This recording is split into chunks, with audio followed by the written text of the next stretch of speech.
Une prostituée jette négligemment son escarpin sur la chaussée. Qui aurait cru que le talon se planterait dans le pneu arrière? L'homme doit descendre de voiture, extraire l'escarpin, puis sous une pluie battante, commencer à changer le pneu. L'enfant qui s'ennuie dans la voiture joue au miroir avec sa mère, à travers la vitre. Il recule d'un pas, sa mère l'imite. Mais soudain, une voiture de luxe passe à toute vitesse. Le conducteur qui reprend ses esprits veut descendre secourir la personne. Mais la star assise à l'arrière le retient, déclarant qu'elle a un tournage urgent et qu'elle doit partir immédiatement. Heureusement, le chauffeur Jacques a encore une conscience. Il descend rapidement examiner les blessures de la femme, sans savoir que ce geste apparemment bienveillant va déclencher une terrible réaction en chaîne. Après avoir vérifié l'état de la blessée, Jacques retourne aussitôt demander le téléphone de la star pour appeler une ambulance. Mais la star l'ignore. Jacques saisit la clé à molette au sol, brise directement la vitre, s'empare du téléphone pour découvrir qu'il n'y a aucun réseau. Il conduit alors jusqu'au motel le plus proche. Voyant quelqu'un de gravement blessé, on s'empresse d'appeler une ambulance. Cependant, la ligne téléphonique vient justement d'être sectionnée par la prostituée, qui a eu un accident de voiture dans la journée.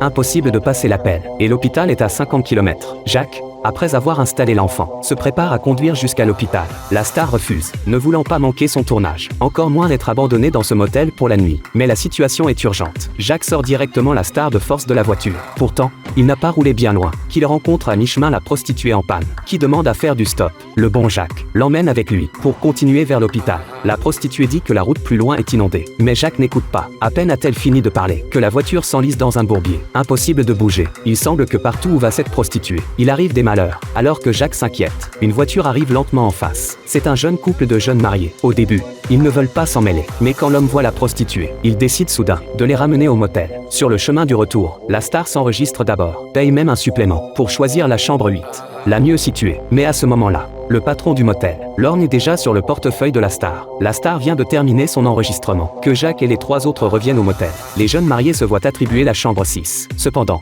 quand la prostituée s'enregistre, le patron du motel est particulièrement impatient, déclarant qu'il déteste les prostituées plus que tout au monde. Il lui attribue donc la chambre 7, la plus isolée. Jacques, impatient, après avoir examiné les blessures de la femme, décide de faire d'abord une suture. Alors que Jacques cherche du fil et une aiguille, une autre voiture entre lentement dans le motel. En descend, un policier qui escorte un prisonnier. Mais quand il montre ses papiers au patron du motel, non seulement il cache la photo, mais la range rapidement. Bientôt Jacques sort de la chambre, explique qu'il y a eu un accident de voiture à l'intérieur, espérant pouvoir utiliser la radio de la voiture de police pour appeler une ambulance.